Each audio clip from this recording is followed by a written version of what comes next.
Yo, check Nakamoto Crypto here. Let's drive and talk today, good people.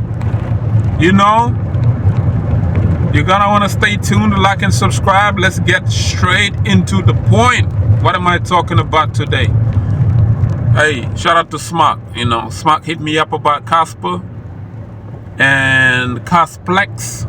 You know, apparently they trying to duplicate what pretty much let's say what Bitcoin and the BRC20s, what they did for Bitcoin, this is what they trying to duplicate with Kaspa. There's an Asian dev, a Chinese dev, shout out to him, and I've listened to his whole space Smak the other day, and hey, it seems legit because he want to bring in inscriptions into the Kaspa ecosystem, because Kaspa's proof of work, just like Bitcoin. He want to bring in inscriptions. He want to bring in BRC20s and Ordinals and all this other stuff. Apparently, you can do the same thing on Bitcoin. You can do it over to Kaspa, which is dope. If that happens, man, that'll be the, yeah, you know, because right now Kaspa's proof of work and nobody's building nothing on it anyway. So why not? I mean, if that thing works, hey, this could be big.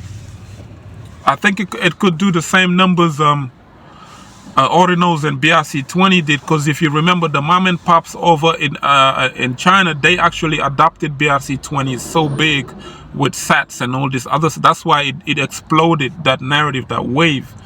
It's still in its early infancy, but you know, people were just overwhelmed last year in 2023 with people having the ability to write inscriptions on top of Bitcoin and actually put NFTs and ordinals and all this other stuff on top of the Bitcoin network.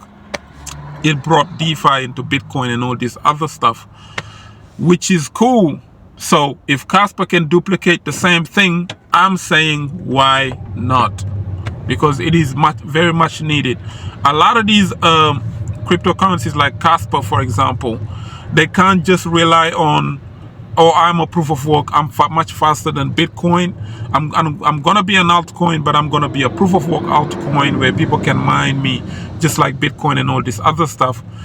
Yes, they are following the first principles, but that narrative alone, you're gonna need a lot more than that. And they're realizing that, and I think the Kaspa Foundation, like, they embracing stuff like that, people to actually build on the network. Is just going to bring more eyes to it. So if you are an entire network, whether you're a proof of work or proof of stake, then why not embrace people who are coming onto your chain building? So building that kind of stuff on top of Kaspa chain would be dope, man. I like that idea.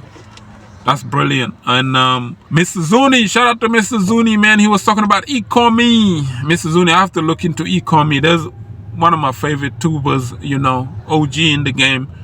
He was talking about economy many months ago, and then all of a sudden, boom, a lot of these other large YouTubers started shilling it. But then I didn't really look into it. Apparently it's going to be on base, or it's on base already, I'm not sure. So I have to check out economy to see what's the buzz around it. Yeah, but in this bull market, people just gotta remember, there are going to be certain narratives pushed out there in order for people to embrace it. Like if you turn around and you see every single large crypto YouTuber is talking about one altcoin, you're gonna want to get that altcoin early before the bubble. If you want to buy them, you're gonna have to buy them early, you know.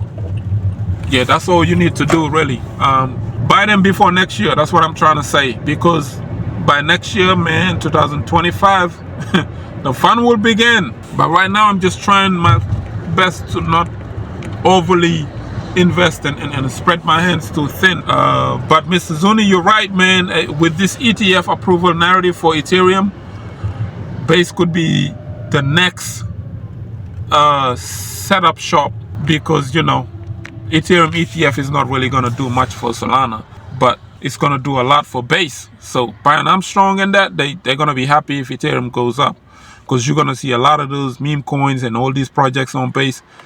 They're going to explode. They're going to go ham. They're going to go crazy. So yeah, pay attention to that. This was just a short one to really talk about Kaspa and the innovation that they're about to bring on board. I think they're modeling themselves after Bitcoin now, which is dope. With Kasplex, just play the game like how they played the game, the Bitcoiners, and played the KRC20 game, right? Remember, they got in super early. They got Ordinals super early. I think as early as end of 2022, beginning of 23, and then to the middle of the year in 2023, boom, everything else exploded in terms of Bitcoin Ordinals.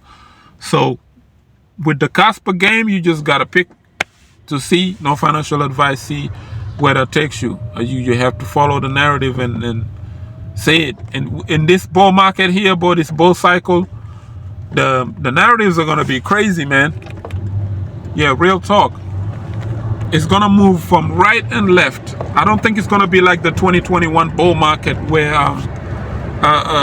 Solana NFTs took over for a bit and then Dogecoin stole the show in April 21 for a bit, and then Cardano took off for a bit. You know, I don't think it's gonna be like that. This time around, it's just gonna be them taking a whole narrative and just taking it on a blockchain. Like, let's say, for example, this week, Base pumps heavy, meme coins, everything on Base explodes.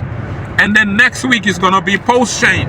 I think that's how it's gonna be this bull market. And then the week after, it's gonna be on Solana. That's where the bubble and the wave is, because the new crowd will get so excited, they won't know where to go because there's so many options. Avalanche could explode, the ecosystem there. A Binance Smart Chain could explode. They have a whole ecosystem.